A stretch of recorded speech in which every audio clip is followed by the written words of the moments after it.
So today I want to talk to you about a couple different stretches, a couple more stretches that I use with a lot of my clients. I use with myself. I've been working into my programming over the years. That's really good for helping to eliminate a lot of tension people have in the lower back, the hip flexor, the inner thighs, the neck. It's all kind of connected. Listen, anybody who's been through this can tell you for a fact that if you don't get the problem better, it's only going to get worse.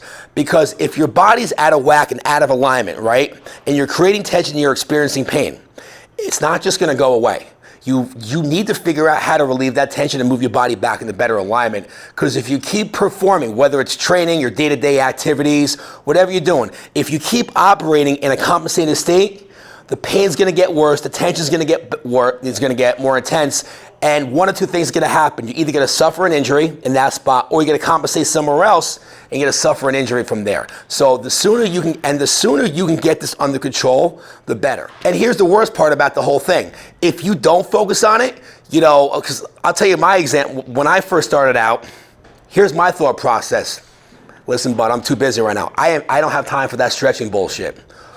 Well, here's what the older me is gonna tell you.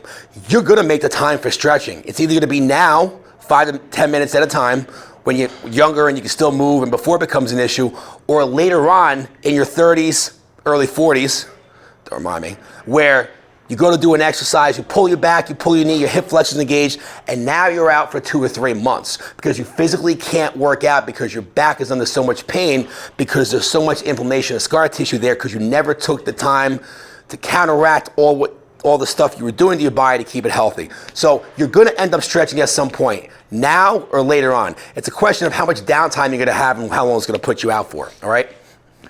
Now, a lot of the exercises we're gonna focus on right now are gonna really take place on this groin, belt line area right here, particularly from the hip flexor, quads, and inner thighs, because that's where a lot of people's back pain seems to stem from, all right? One problem led to another, led to another, led to another, which eventually gets to the biggest excuse most of us use when it comes to working out.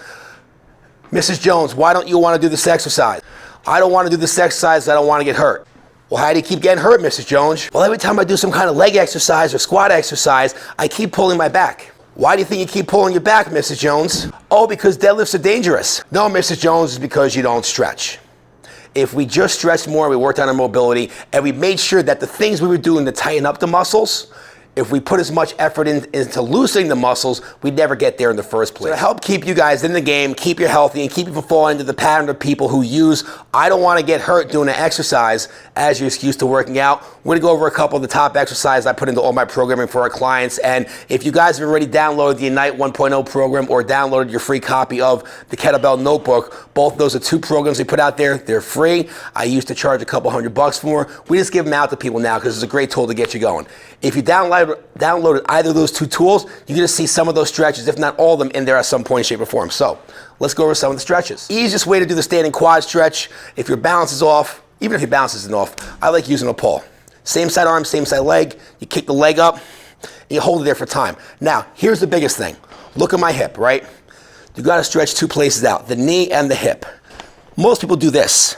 The knee is bent, but the hip is bent also. You want to get to the point where you can straighten out the hip and bend the knee. Quick little way to work around for that is you find something. I'm just using this, don't do this, it isn't safe, right? I should be doing it on that. But I would use something that I can lean against, right? To hold my leg up so I'm not reaching back, and what I do is I slowly push myself back to get that stretch in my quad, right? I would hold this for like 30, 45, 60 seconds. It's a great level 1 stretch to kind of help opening yourself up, and you just hang out and you hold it. I like to hold my stretches for 90 seconds. The first 30 seconds, you're gonna feel a little bit of tension initially. Then you'll feel a little release, and the tension will shift to somewhere else in the muscle. Okay, that's your secondary stretch. After about another 30 seconds, you're gonna feel another release of tension, and then you'll feel the stretch go to the spot that you're typically feeling a lot of tightness and pain in. That's why instead of doing, I'm gonna do 3 sets of 10, like they taught you in high school, we're gonna hold it for like 60 to 90 seconds, all right? Standing hip flexor stretch, standing quad stretch, I'm sorry. Another stretch we'll do is the kneeling 90-90 hip flexor stretch. Now, initially, if you're just getting into working out and your legs are really tight, you might not be able to elevate the foot like this. You could do this exact same stretch, putting the leg flat to the ground, so I would just bring my foot down. I would be here, right? And I would focus on driving my hip forward, you see that? To open up that stretch. using something else to help me balance, all right? So I want to take the balance requirement out so I can focus on the stretch and relax versus trying to hold myself tight and balance. I want to relax, look how my heels turned out. I'm not in, I'm out, right? I'm letting that hip flexor open. The more progressed version, right? And you might not use a bench this high, you might have to use something a little lower and work your way up. But what I do, never kneel directly on the floor, protect your knees, you only get one set, right? What I'm gonna do, I'm gonna be here. I'm gonna make sure this hip is open first, and then from there, I'm slowly gonna push myself back, trying to bring my hip as close to my heel as I can. Now watch what I do here. A little more intensified version. I add some rotation. So now I'm opening up the inner part of the hip also as I go, right? So now I'm opening up the hip two different ways, right? I'm opening up the hip this way, but then I'm also opening up the hip this way, where a lot of people who, just like you can get shoulder impingement, you can get impingement from the hip also. So I can impinge this way, I can impinge this way. That rotation and that openness, it takes care of both of those. Next, we're gonna throw in there walking quad stretch. Moving based variation of the standing quad stretch, right? All I'm gonna do, same side arm, same side leg. As I go, take a couple in-between steps. And I'm just getting quick little pulses up and down on the stretch. Now, this one's a little bit more movement based. And what I like about the movement-based exercise, you get better blood flow in there as you go. Where if you just go into the stretch and you hold it, it's gonna be tight. You might feel your leg fall asleep a little bit if you're really tight. And there's not as much blood flow in there. And it's constant tension. Where with the movement-based stretches, I flow a little better. I don't seem as tight. And instead of fighting it, holding that tension the whole time, I'm able to loosen up, promote the blood flow, and getting the extra blood flow in that helps loosen me up also. I just did same side arm, same side leg. I can also do opposite side arm, opposite side leg, right? Now, if you're having a bad balance day like I am today, use a little stick to help assist you, right? You can change every set, right? See how I'm able to balance more? Or if it's too much coordination for you, what I have some of my less coordinated clients do, they'll just do the same side, going down, right? This way you don't have to worry about switching the stick around and everything else. And then they would do the other leg going back. Very simple stretch, but it gives you a great effect. So to get us down to that position, we're gonna do hip rockers, right? And there's two ways you can do the hip rockers, with your legs open or your legs closed. I'm gonna do them both, right? You're gonna start off, shoelaces down to the ground, heels out. And what I'm gonna do, I'm gonna sit back, I'm gonna push through the heels of my wrists, right? I'm gonna squeeze my shoulder blades, and I'm just gonna rock back and forth 40 times. Small little 3 to 4 millimeter pulses up and down. Now look at my eyes. You wanna keep your spine straight. Everybody does this rounds, right? I don't wanna round. I wanna keep my eyes up like a little baby looking up at his parent. Wow, you see that sticker on the wall? Show him that sticker on the wall. There's a set of eyes staring right at me, it just freaked me out. So look, back over here, I'm pulsing in. Driving my hips down to my heels, little bits at a time. You're gonna be amazed what this does for your knees and hips. It's really ridiculous. So eventually where you do that same exercise up and down to eventually you can sit there for about 90 seconds pain-free. The variation of that, right? Feet together, knees together, right? Same thing, I'm down. And if you can't get into this position yet, remember, it's a build-up. You don't have to get there yet. If you're having trouble getting into some of these positions, and you're like, Jay, I just can't do that yet, reach out to us. We'll give you some kind of modification, right? But I'm right here, and all I'm gonna do is same thing. Heels away all day. You can see how much easier it is for me to get down here. A lot of my tightness is in my inner thighs. That's why the butterfly one is hard for me, right? But I'm just sitting back, I'm rocking, I'm pulsing as I'm going, working on that mobility, keeping my shoulder blades tight to eventually where I don't even need my hands anymore. I'm just working up and down. 40 reps, right? And remember, you might not be able to get here yet, but we can get there eventually, all right? Hip rockers. But one of the most important parts, and you're gonna hear me say this all the time, heels away all day. Heels always out, right? Toes in, heels out. The way your hip moves, it just puts it in a better position. Let's just leave it like that, right? Hands are under the wrists.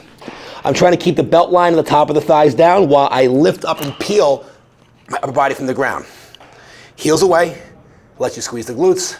My eyes are up and I'm gonna hold it for about 10 to 20 seconds. I'll come back down. I'll do it again, right? Hold it for another 20 to 30 seconds. I'll do like 3 to 10 of these, depending what kind of day I'm having for my hips.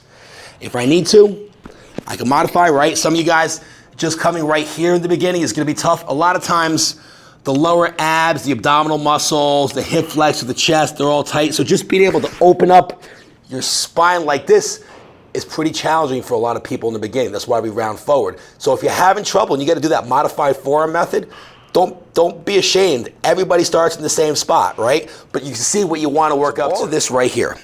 And there are muscles that sit underneath the muscle that are very difficult to get to on your own, all right? However, with gut smashing, what we're gonna do is we're basically gonna land the ball like you would a foam roller, and where we're gonna target is, without crushing your private parts, inner groin, hip flexor, side of the hips, lower abs up to right about the belly button, anywhere inside of here. Because a lot of people, when they're standing and our hips are tilted forward, your lower abs and hip flexors get tight too. So I had a few times in my life where it wasn't my hip flexors so much, it was my lower abs that were tight.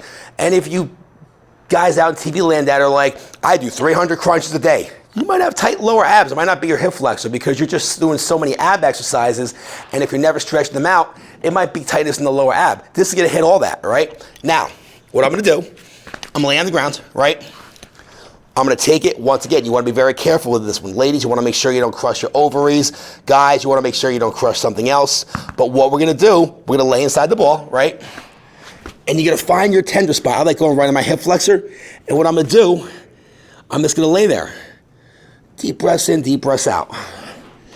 Now, I'm gonna be dating myself with this one. For any of you guys that remember Indiana Jones and the Temple of Doom, when the guy reached through his heart, Kali Ma, his heart out of his chest, it's kind of like what you want to feel with the ball, right? You're gonna roll around slowly and carefully, letting the ball foam roll out all that scar tissue and tension and, just years of crap built up in the muscles and the tendons of like the lower abdominals, the hip flexor, the psoas, the obliques, right? And I move around to different spots where, like, I know for me, one of my main spots is right here on my hip flexor, right? And I just lay on it. And you'll know when you find a tender spot. The tender spot's really where the tension is. Once you find a tender spot, you're just gonna keep your pressure down on it, and you're gonna hold it for like 60 to 90 seconds. Now, what I like best about this one, I'm gonna show you how you're gonna make this somewhat enjoyable. Take your cell phone with you. Check your friggin' emails. Watch Facebook. Put a TikTok video up. Do something that's gonna take your mind off the stretch. Hold it for periods of time, right? I like to do this before I go to sleep sometimes. And I just roll around like I know my spots. My other spot's right by my belly button. I got some scar tissue from a surgery I had when I was little, right? And I can just get in there, find that spot, and I feel some tension. And then when I stand up, I almost always feel better. So once again, all I'm doing is using the softball, or you can get the foam roller balls, like the 6-inch ones, are using the better ones, so you can get deep enough with the pressure, right? And you're just laying on it, letting gravity do its work, so it puts tension on the muscle, kind of like if you go for a massage, and it's gonna put the tension on the muscles get a chance to relax, and then from there, oh, that was my Siri, and then from there, it'll let you loosen up some of that tension. Then when you go to stand back up again, you'll notice that, I'm able to stand a little taller. So, gut smashing. Those are some of the main exercises that we typically use more frequently than the other ones, but that's not an only limited to inclusive list. There's a ton of different stretches and variations we do besides from those, all right? Those are just the ones that I find work best for people that they can add them into their routine and usually start seeing results, I'm not gonna say immediately, but more right away than some of the other ones. Some of the other ones are a little more technical and there's like a little bit of a learning curve, but those are the ones that you can do tonight and you'll notice you get a lot of relief from some of those areas where you usually hold a lot of your tension. Here's the truth, the reality. Everybody has a tendency to think, well, I hurt my back, I pulled my hip flexor, I must be doing something wrong. It's usually not that you're doing something wrong. Like don't take what I'm saying the wrong way. 90% of the time I can look at somebody doing a squat, a deadlift, a lunge, and there's always room to improve, even with myself. But for most of the times, it's not that you're necessarily doing anything wrong with an exercise or a workout that you're doing. It's just that the exercise or the work that you're doing is creating a certain type of tension in a certain area. And the problem is not the exercise, the problem is you're not doing other accessory exercises to bring tension the other way or to relieve the tension in the spot you created, and it brings your body out of balance. If you can do the same exercises you're doing right now that you're typically getting hurt doing, but you did the other stuff to help balance them out, you would notice you would still be able to do the exercise, but you wouldn't get hurt as much. So eventually where you would notice it would almost be almost never that you're feeling that same kind of pain. I hope that helped out. Now, if you haven't done so yet, make sure you follow us on social media, YouTube, Facebook, Instagram, Pinterest, all that stuff, because we're going to be putting out more content and stuff like this each and every week to help you out with your training routines. And if you have a question on something that we haven't had a chance to cover yet, do me a favor, drop me a DM, drop me an email. For those of you guys on my cell phone number, text me, so this way we can put out the content you guys want to see, not what I think you want to see, because we want to help you guys out, keep moving along. That's all I got today. Drink water, stay motivated. Don't take candy from strangers and clowns.